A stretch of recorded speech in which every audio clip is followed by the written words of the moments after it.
예, 여러분 안녕하세요. 영어쌤 정상입니다. 오늘은 제 공부가 하고 싶은 당신에게 제 1부 7장 어느 날 성현이 내 귀에 속삭였다. 자, 여기에 대해서 설명을 드리도록 하겠습니다.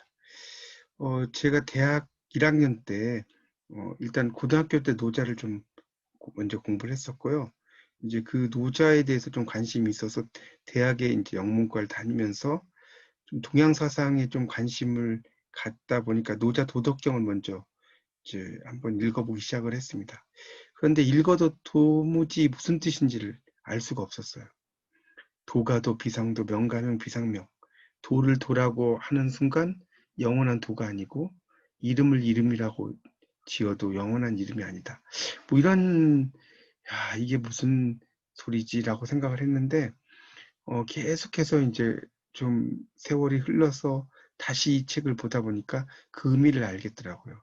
우리가 경치가 너무나 좋은 곳에 가면 그 경치가 너무 좋다는 것을 말로 표현할 수 없고요.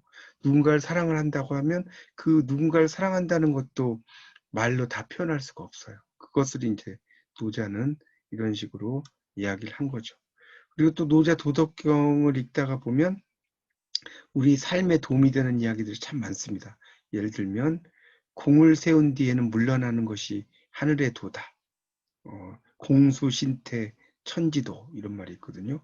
그러니까 그런 게 이제 요즘 말로 하면 박수 칠 때 떠나라 이런 의미하고도 상당히 연관이 있을 수 있습니다.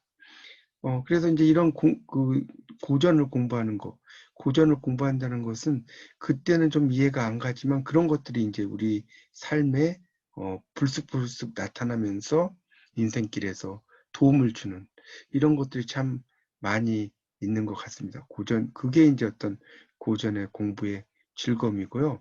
그래서 이제 이런 공부를 통해서 우리가 이제 그런 것을 좀 알 수가 있다는 것을 제가 이제 이 책에다 좀 적어 놨습니다.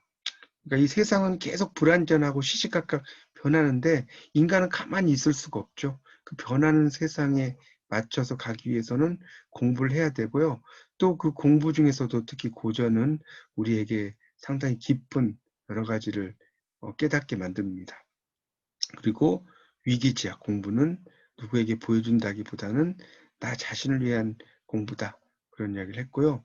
그래서 제가 고전을 공부하는 이유는 그 고전 속에서 상당히 뜻을 되새길 수 있는 그런 곱씹는 맛 이런 것도 있다고 볼 수 있습니다. 그래서 이규보라는 그 고려 때의 문인인 이규보의 시에 보면 이런 이야기가 있습니다. 영정중월, 우물에 비친 달을 따른 뜻인데요.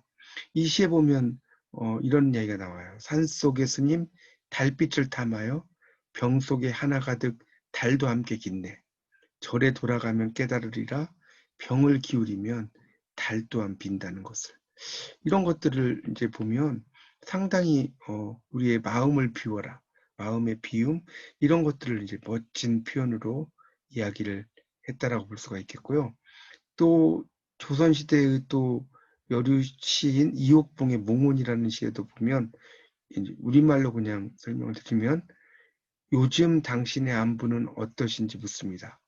달이 사창에 이르니 처분한이 많습니다. 만약 영혼도 발자국이 있다면 문 앞의 돌길이 반쯤은 모래가 되었을 것입니다. 그래서 이 시에는 그 하이라이트가 3구와 4구죠. 영혼으로 돌을 밟아 모래를 만드는 화자의 말 속에 사랑하는 사람에 대한 그리움 이런 것들이 상당히 구구절절 녹아 있고 이 시 속에는 뭐 사랑한다 이런 말이 하나도 없더라도 구구절절 여인의 어떤 사랑 이런 것들을 잘 드러내고 있습니다. 이게 우리가 공부해야 될 어떤 관시의 멋 이런 거라고 할 수가 있습니다. 그래서 이제 마지막 장에 제가 단락이 이렇게 썼는데요. 수천 년 익혀온 고전의 밝은 지혜를 읽지도 않은 채 너무 많이 떠들었다. 대음 희성, 너무 큰 소리는 들리지 않는다고 했다. 이렇게 이제 이야기를 했는데 경박한 깡통 소리로 시끄럽게 해서 죄송하다 이렇게 썼습니다. 어쨌든 이 고전이라고 하는 것을 공부하면 할수록 우리는 삶에 대해서 다시 한번 반추할 수 있는 이런 생각들을 깊이 있게 느낄 수 있다라고 말할 수 있겠습니다. 예, 이상 영마쌤 장웅상이었습니다. 감사합니다.